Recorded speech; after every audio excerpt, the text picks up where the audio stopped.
کیا خوبصورت، کیا پروقار انداز، عشرت فاطمہ صاحبہ. آج تک ان کی آواز ابھی بھی ماشاءاللہ ریڈیو سے منسلک ہیں، اور جس طرح سے پاکستان ٹیلی ویژن کی تاریخ کا ایک بڑا نام، ہم سب کی پسندیدہ، بہت کچھ سیکھا، استاد ہیں، استاد کا درجہ ہے ان کے پاس، اور آج پروگرام میں ہمیں جوائن کر رہی ہیں. بڑا کچھ ہم ان سے سیکھتے آئے ہیں. ان کی محنت ہمارے سامنے، ان کی صلاحیتیں ہمارے سامنے، ان کے اعزازات ہمارے سامنے. پرائڈ آف پرفارمنس تمغہ امتیاز سے بھی ان کو نوازا گیا. بہت شکریہ عشرت آپ نے جوائن کیا. اور ہم چاہ رہے ہیں کہ گفتگو سے پہلے ہم جانیں آپ سے، اگر آج یہ صبح سے آگے کا پروگرام آپ ہوسٹ کرتی تو کس انداز سے کرتی، شو اوپن کیسے کرتی؟ ایک روشن اور خوبصورت صبح کے ساتھ ہم ایک بار پھر آپ کے ساتھ ہیں پروگرام صبح سے آگے میں. زبردست، کیا بات ہے، کیا خوبصورت انداز ہے، اور واقعی نوسٹالجیا ہوتا ہے صرف ایک جو ان کا انداز ہے، جو ان کی آواز ہے وہی سن کے. عشرت آپ نے میڈیا میں ایک بھرپور دور گزارا ہے، تو اگر ماضی میں دیکھا جائے تو کن کن چیزوں میں تبدیلی دیکھی ہے آپ نے، کن کو کیا چیزیں جو تبدیل ہو چکی ہیں؟ دیکھیے، ویسے تو کہتے ہیں نا کہ ثبات ایک تغیر کو ہے زمانے میں، تو تبدیلی ہمیشہ اچھی لگتی ہے، لیکن تبدیلی اگر بہتری کے لیے ہو تو اچھی بات ہے، اگر تبدیلی برائے تبدیلی کے ہو تو کبھی کبھی اچھا نہیں بھی ہوتا. اور ظاہر ہے مجھے تقریباً 4 دہائیاں ہونے کو ہیں، 40 سال تقریباً ہو چلے ہیں مجھے بغیر کسی وقفے کے میں خبروں سے وابستہ ہوں. اور ابھی بھی اگر اللہ میاں مجھے زندگی، صحت اور تندرستی دے اور عمر دے تو یہ کام میں سمجھتی ہوں کہ میری رگوں میں خون کی طرح دوڑتا ہے اور میں اسے کرتے رہنا چاہتی ہوں. لیکن جب ہم نے شروع کیا تھا یہ کام 40 سال پہلے کی بات اگر ہے تو اس وقت زبان پر بہت دھیان دیا جاتا تھا. آپ کی جو ظاہری جو ہے ایک لک ہے یا اپیرنس کہہ لیجئے، اس پر توجہ کم دی جاتی تھی، لیکن خبروں کی درستگی، ان کی کہ وہ کتنی آتھینٹک ہیں، کتنی مستند ہیں، اور تلفظ جو ہے اس پر بہت زیادہ زور دیا جاتا تھا.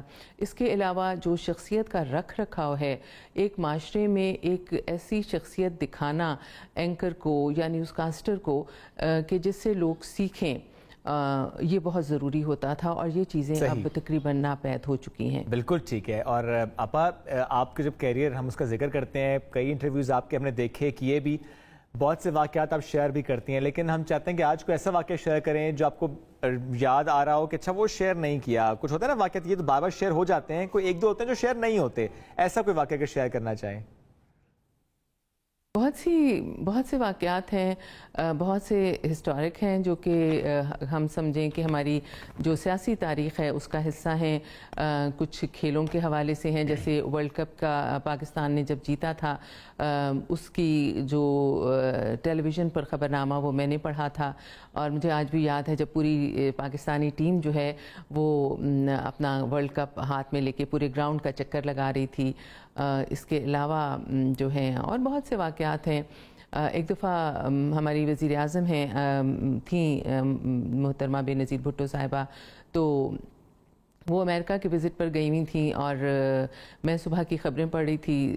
تو اس وقت میری جو کرسی ہے، جو سیٹ ہے آپ لوگوں کا بھی ایک بنا ہوا ہوتا ہے ٹیمپریری سا، تو اس کے جو جوائنٹ تھا کہیں اس میں میری کرسی کا پیر پھنس گیا، اور میں نے پڑھتے پڑھتے میری کرسی اس میں گر گئی، اور مجھے اٹھ کر وہاں سے سائٹ پر ہونا پڑا، اور پھر دوبارہ سیٹ ٹھیک کیا اور میں نے وہ خبریں پڑھیں.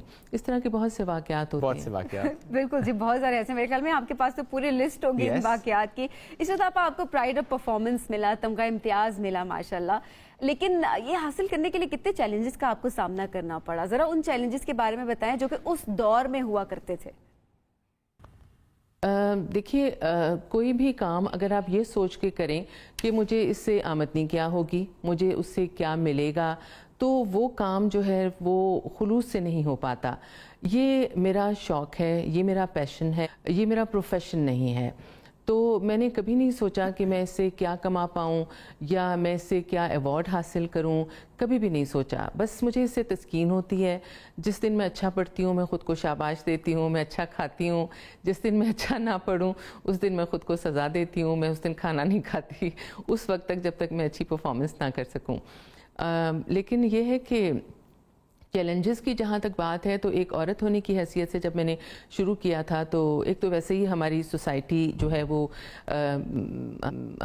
کچھ اس طرح کی ہے کہ وہاں پہ خواتین کا اتنا زیادہ خاص طور پہ شوبز میں آنا پسند نہیں کیا جاتا. دوسرے ہم مڈل کلاس کے لوگوں کے ہاں ویسے ہی ماں باپ جو ہے وہ ڈرتے ہیں بچیوں کو نکالتے ہوئے. لیکن چونکہ نیوز کا شعبہ معذرت کے ساتھ میں کسی اور شعبے کو برا نہیں کہہ رہی, سب اپنی جگہ اچھے ہیں جہاں انسان محنت کر کے کماتا ہے کھاتا ہے, لیکن نیوز کا شعبہ جو ہے خاص طور پر وہ کچھ اس طرح کا ہے جیسے خواتین کے لیے کہتے ہیں کہ ٹیچنگ بہت اچھا شعبہ ہے, اسی طرح نیوز ریڈنگ جو ہے وہ جب مجھے پتہ چلا کہ میرا اس میں تو خیر نیوز پڑھنے کا سوچ بھی نہیں سکتی تھی, کیونکہ جس وقت میں نے نیوز پڑھنا شروع کی تھی اس وقت بہت مقابلہ سخت تھا. اس وقت جو لوگ پڑھ رہے تھے وہ ثریا شہاب صاحبہ, اظہر لودھی صاحب, خالد حمید ہیں, ارجمند شاہین صاحبہ ہیں, عبدالسلام صاحب ہیں, بہت بڑے بڑے نام تھے اور کوئی سوچ بھی نہیں سکتا تھا کہ میں بے شک نو ڈاؤٹ جی, اور جن ناموں کا ذکر بھی کیا شاید آپا ان سب سے بڑا کچھ آپ تو اپنے سیکھنے کی بات کر ہم سب نے ہی سیکھا. اور آپا ایک چیز اور بڑی آپ سے منسوب ہے کہ جس کلر کا دوپٹہ اس کلر کے پین کا استعمال آپ کرتی تھی, اور دوپٹے سے ہم ضرور پوچھیں گے, آپ سے متعلق پوچھیں گے کہ یہ جو آپ کا اٹائر تھا, یہ جو آپ کا سٹائل تھا, یہ آپ کی اپنی چوائس تھی, اپنے گھر کی ویلیوز تھیں, یا کہ اس دور میں یہ ریکوائرمنٹ تھی ٹیلی ویژن کی کہ دوپٹے کے بغیر خبریں نہیں ہوں گی؟ اس کے لیے میں آپ کو یہ کہوں گی کہ میں ظاہر ہے اس معاشرے کا حصہ ہوں جہاں پر دوپٹے کو بہت عزت دی جاتی ہے اور اپنے لباس کا بہت لازمی اور قیمتی حصہ سمجھا جاتا ہے. لیکن جب میں نے ٹی وی جوائن کیا تھا اس وقت ضیاء الحق صاحب کی حکومت تھی اور اس وقت دوپٹہ جو ہے وہ خواتین کے سر پر رکھنا لازمی تھا, تو ظاہر ہے میں نے بھی رکھا.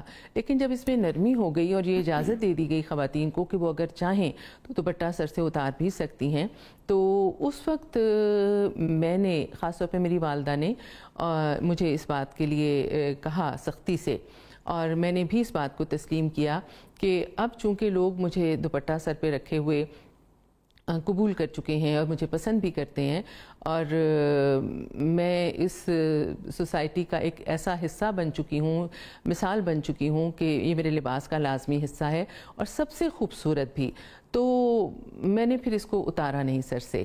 حالانکہ میں اس وقت عمر کے اس حصے میں تھی, میں پڑھ رہی تھی کالج میں, جب بچیوں کا دل چاہتا ہے کہ فیشن کریں اور اس طرح کے, لیکن میرے مزاج میں شاید ایسا کچھ تھا نہیں کہ مجھے جیولری کا شوق نہیں تھا, مجھے اچھے کپڑوں کا کوئی خاص شوق نہیں تھا. تو دوپٹہ میں نے اس کے بعد اپنی مرضی سے, اپنی خواہش سے اپنے بالکل آپا وہی سٹائل آپ کا جو کہ آج تک آپ کیری کر رہی ہیں, وہی کلچر اور اسی لحاظ سے ایک اپنی آئیڈینٹی ہوتی ہے جو کہ ہر انسان اسکرین پر ڈیولپ کرتا ہے. تو آپا آپ کی جو آئیڈینٹی ہے, آپ کا جو سٹائل ہے, وہ ابھی تک لوگ اس کو سراہتے ہیں, لوگ آپ سے بہت پیار کرتے ہیں. آپ کو دوبارہ بھی اسکرین پر دیکھنا چاہیں گے. بہت شکریہ آج آپ نے ہمیں وقت دیا. ناظرین اپنا فیڈ بیک آج کے شو سے متعلق ضرور دیجیے گا. کل ملاقات کریں گے, دعا میں یاد رکھیے. اللہ حافظ.